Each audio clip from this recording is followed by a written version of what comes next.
In the previous lecture, we did some matrix multiplication, and the thought process was that I would show you how the intercept and slope were derived from treating our data like a matrix. So just as a little bit of a reminder here, we construct data when we're finding the intercept and the slope where y is our data and it's a vector that has n by 1 dimensions, where n is the number of observations in our data set. And then we have a matrix called X where the first column is an n by 1 column of ones, and then any subsequent column is a variable of interest in our data set. So here we just have one X variable that takes on the values 0, 1, 2, and 2. But in principle, we could have a number of X variables in our data set, and that would be okay. And so as a reminder, we can create what's called a transpose of the matrix by flipping the rows and columns. So the first column becomes the first row. So we had a column of ones. Now it becomes a row of ones. The second column, which was 0, 1, 2, 2, now becomes a row of 0, 1, 2, 2. And so transposing the matrix is a necessary step because in order to multiply matrices together, the number of columns in the first matrix on the left has to equal the number of rows in the matrix on the right. Otherwise, we enter into this situation where we have elements in one matrix trying to multiply elements that aren't there in another matrix. So just as a reminder, in the previous video, we had derived beta as X transpose X inverse times X transpose Y. So when we multiplied these matrices together, X transpose was the first matrix on the left, then it's X, then there's the inverse of this matrix, which is a calculation. Then we multiply that times X transpose, and then we multiply that product times Y. So it's like you're accumulating more information as you go left to right. The beta matrix had two elements. The top element was the intercept, the bottom element was the slope. So when we actually did X transpose X on this, that was the first multiplication step. Then X transpose X inverse was a calculation that we made to just put it's like putting the matrix in the denominator, except with matrices there's no denominator. So think of it in the same vein as multiplying X times 1 over X. When you do that, you get 1. If you multiply X transpose X times X transpose X inverse, you get a matrix of 1, 0, 0, 1.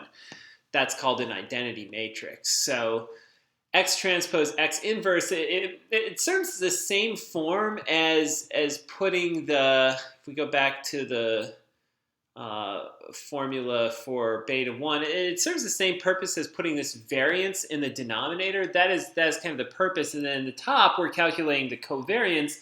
It's just reconceptualized in terms of matrix algebra. So X transpose X inverse is the same notion as the variance, and X transpose Y is the same notion as the covariance. Okay, so we've got this. This is our measure of variance in matrix form, and X transpose Y is our description of the covariance in matrix form, and we multiplied the variance times the covariance to produce estimates of both the slope, which was beta 1, and the intercept, which was beta 0. So this is kind of an abusive terminology, but that's essentially what we're up to here. And we verified that in Excel. So even if we didn't do matrix algebra, we could still potentially use these formulas to find the intercept and the slope. The downside is that if we have more than one X variable in the equation, we actually don't have a formula for beta 2. We don't have a formula for beta 3. So if you take stats 1 or stats 2 or more stats classes, This is one of the reasons why single variable regression is so popular, is because it is just prohibitive to consider a formula for beta 2, beta 3, beta 4. So you start to end up solving systems of equations, which is not something that we really want to be doing. However, if we're inverting a matrix, it is doable. So this is the regression line that we put together. And if you'll take a look at this point right here, this dot represents 34 out of 11. Okay, and the slope of this line is 41 out of 11. So roughly 3.72. You can see that as we go over 1, we don't quite go up 4. The blue dots are the actual data, so this line is perfectly to scale, and you can see that the dots are close to the line. And we can measure how close the dots are to the line from the points themselves. So we have the line, we have the points, we can see how far away they are from the line. So these are our data in the far two left columns, the data on y and the data on x. Okay, this is the conditional expectation function that we estimated the regression line. Okay, so 34 over 11, that is the intercept. 41 out of 11, that is the slope. And we plug in different values for x, 0, 1, 2, and 2, because these are the corresponding data points in our data set. Okay, and so you can see down here that once we plug in these values, I plug in 0 for x, the slope times 0 is 0, so I just have the intercept 34 out of 11. Now, 3 is the data point. 3 minus 34 out of 11 is minus 1 out of 11. That is the error, and if you look here, although my line actually hits this data point, if the resolution on the dot had been smaller, it wouldn't. There would be a small gap there. You can see it again with this data point. So y is the data point, it is 7. I plug in 1, that was the associated x value. So you can see 7, 1 is just a little bit above the line. You know, it's not quite on the line. There should actually be some physical distance there. However, the reason you don't see any is just because of the size of the dot. So if the dot were smaller, you would see a bit of a gap there. So I plug in 1, I get 41 out of 11 plus 34 out of 11. That gives me 75 out of 11. I subtract, and that gives me 2 out of 11. So the first time the line missed up, it's too high. Then it missed down, it's too low. Then we look at 9, we plug in 2, we get 41 times 2, 81 out of 11, plus 34 out of 11, that's 116 out of 11. 9 is 99 out of 11, so you take 99, you subtract 116, you get minus 17. And then you take 12, that is 132 out of 11, you subtract 116 out of 11 again, you get 16 out of 11. So you see these corresponding misses up here. Okay, and that is our regression line. And, you know, we might want to take note of it that these points for 2 are a little bit further away from the line than 0 and 1. It's a remark that I would have. Note that the errors sum to 0. So if I add up this column of errors, it's 0. The line doesn't miss up, it doesn't miss down. Now let's look at the sum of squared errors. We remember that we selected the intercept and slope to minimize this sum of squared errors. So the sum of squared errors can be calculated directly by squaring all the errors and adding together, or we could calculate it by doing matrix multiplication. And I propose to you that this is what is done in practice. So I could square all the errors and add them together. If I take the transpose of the error matrix, so this is the error matrix, okay, and think of it as a 4 by 1 column vector. And now let's suppose I make it into a matrix where I have just one row, but 4 columns. This is the first element, second, third, fourth. That's E transpose, okay? I can multiply them together. So I take the first element here. This is a 1 by 4 matrix multiplied by a 4 by 1. So the number of columns in the first matrix are 4. The number of rows in the second matrix are 4, so it works. We have the same number of elements that multiply in the first as in the second. The exterior row and exterior column, so there's just one row and there's just one column, and that indicates that we're going to get a 1 by 1 matrix. You could think of it as a scalar, if you would, and that is going to be the sum of squared errors. So, okay, so we have minus 1 11th times minus 1 11th. That is 1 over 121. Okay, and you can tell that as I go down and multiply these elements together, I'm going to have 121 in the denominator. So I have 2 squared, that's 4. I have minus 17 squared, that is 289. And I have 16 squared, that is 256. You add it all together, you get 550 out of 121. Both of them are divisible by 11, so I get 50 out of 11. And that is the sum of squared errors. So in Stats 2, you may recall that the sum of squared residuals are provided for you as you compute the test statistic associated with the slope of a line, but here you can just multiply the errors together, and that's the sum of squared residuals using some matrix multiplication. So I want to stress to you that matrix multiplication is an essential skill for anyone involved in data analysis. You have to at least have an idea of what it is, how it works. You're going to see a lot of formulas which are matrices multiplied together, but this matrix multiplication that I'm teaching you just shows you how we can get some numbers that we want to use out of a long string of maybe intimidating letters. Okay, so let's call sigma hat squared the regression variance. And if we go back quite a ways in the slides, you may recall that the regression variance is the expectation of the errors squared. Okay, so the expectation of the squared errors. So it's the dispersion around the line. Okay, then sigma hat squared, you take this number, this the error transpose matrix times the error matrix, ETE, divided by n, number of observations you have, minus k, number of parameters. K is the intercept and the slopes here, so here we have 2. The regression variance is treated as 1 over 4 minus 2, 1/2 times 50 over 11, which is 25 out of 11. This regression variance is assumed to be constant. This is a constant number. Okay, so this is the variance. If you take the square root of it, this is the square root of it is the standard deviation of the regression used as part of the test statistic. Okay, so this is the regression variance. It's assumed to be constant. It doesn't have to be. So that's something that we're going to investigate in subsequent classes is what happens, and you can even see a little bit of a sense of it here. Now we just have 4 data points, but when x is equal to 2, the points are starting to get more dispersed around the line. So if x were equal to 3, I might think that the points are even more dispersed around the line, in which case the line seems to fit really, really well down here, but it may not fit as well up here. That is a potential concern because we're assuming that the points are generally the same distance away from the line regardless of the value of x, but that may in fact not be true. Okay, so the regression variance for fixed n as the regression variance gets larger and larger. So you fix the sample size, let this thing shoot off to infinity, and the points are dispersed further and further away from the line. So the line's the best we can do.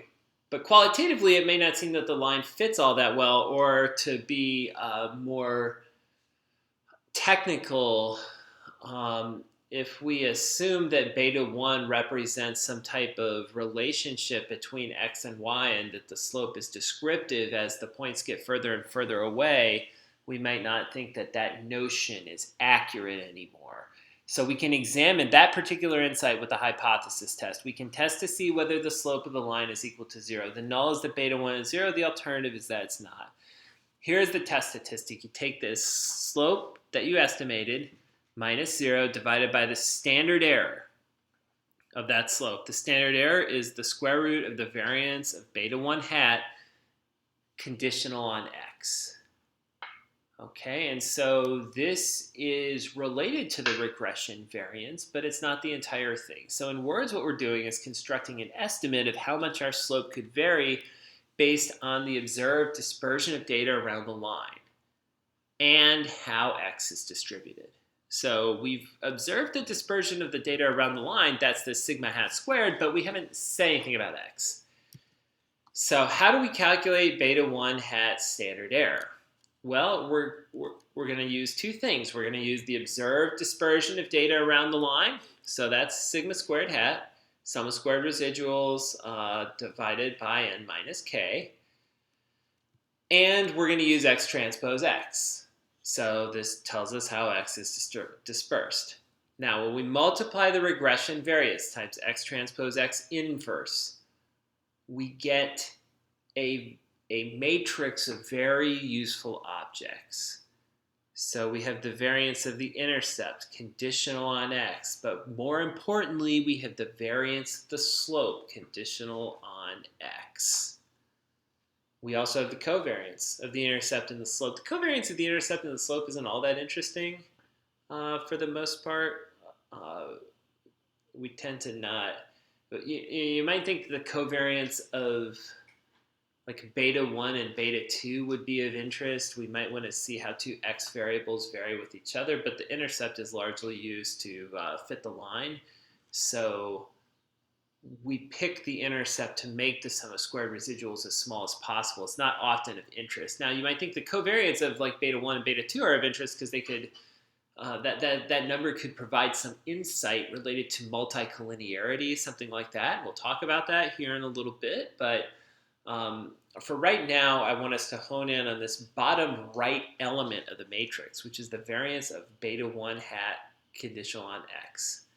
Okay, and so what we do is super simple. You just pass this scalar right into the matrix. So I have 25 over 11. You multiply it by all the elements, 11 in the bottom, squared, 121 everywhere. Then 25 times all this stuff here, and you have 225 over 121 and 100 over 121 on the diagonal elements. All right, now this 100 divided by 121 is the variance of beta 1 given x. The standard error, I just take the square root of that. So here, the test statistic for beta 1, you have the slope, which is 41 out of 11. You have the square root of 100 over 121, which is 10 over 11. So I have 41 divided by 10, 4.1. I compare the test statistic to row n minus k minus 1. So in stats 2, you always compare in regression to row n minus 2 because you just have one variable in the regression and one intercept. But if we have more than one, we go to row n minus k minus 1.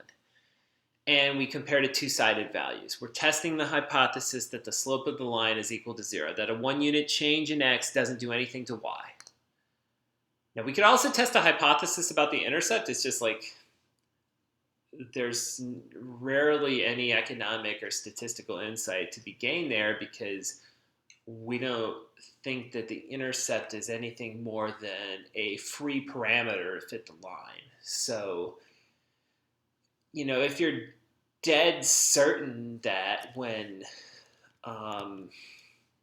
x is 0, y should be 3, then yes, you could compare 34 over 11 to 3 and do a hypothesis test. It's just, we really never have those types of hypotheses in economics or statistics. And I think you should be skeptical of anybody who's hypothesizing about the intercept. I mean, they better have a damn good reason. Okay, so to summarize, what does the test statistic do? It tests to see whether this slope that we found, this 41 over 11th, is statistically distinguishable from 0. In essence, it is whether or not the estimated slope is an accurate depiction of a relationship between x and y. And I use the word accurate because we can always estimate the slope of a line. That's never a problem for us. So I can always do x transpose x inverse times x transpose y. Never an issue. Doesn't matter what y and x are. However, I might think that beta 1 hat should be descriptive of the way the world works. It's not descriptive if I can't statistically distinguish it from 0. Okay, so there may be a relationship between x and y, but I don't have enough in the points to say that. A couple assumptions that are made for unbiased linear regression. So what we've done is just fit a line through some data and tested to see whether the slope is 0. The first is that the regression is linear in the parameters. So beta 0, beta 1, beta 2, those are all linear. Even if you think of fitting a quadratic function, so maybe I want x and x squared and x cubed, that's okay. But what we're saying is, hey, you have a scalar in front of those polynomial values for x. You don't have the scalar squared or cubed, etc. The second is super important, random sampling. I don't have to sell you on this, but if you get to choose your x and y, you're choosing your own story here. That's not statistics. It's something else. The expectation of the error is 0. And there is variation in x. So I have to have x vary a little bit. If I just have a vector of 2's, then I can't estimate a relationship between x and y. We also assume that the variance is constant. This is called homoscedasticity, and that is what we did here. We assumed the variance is constant. Okay, that doesn't have to be. We're going to explore, and you even see here with this line is that this is tenuous. So we're going to let that change in the next lecture, because allowing the variance to change, allowing for heteroscedasticity, is one of the very entry level fixes that you can do in a regression when you're operating as your own data analyst. You want to correct your standard errors as much as possible to have defensible estimates that you're producing for your organization. So the last thing you want to do is fit a line through some data and have somebody come back to you and say, well, I don't think there's a relationship. Did you control for this? No, I didn't control for that. I didn't control for this. We want to try to avoid some of those basic mistakes. There are some other regression properties of interest. So I'll point these out. The regression sum of squares measures the distance from the predictions to the mean of y. The total sum of squares measures the distance from the points to the mean of y. So the total sum of squares is as big as it can get. It's the largest number available. The r squared, I take 1 minus the sum of squared residuals divided by the sum of squareds total. So sum of squared errors divided by the sum of squares total. As the r squared gets closer to 1, the regression does a good job of fitting the line through the data. A large percent of the variation is explained by the regression.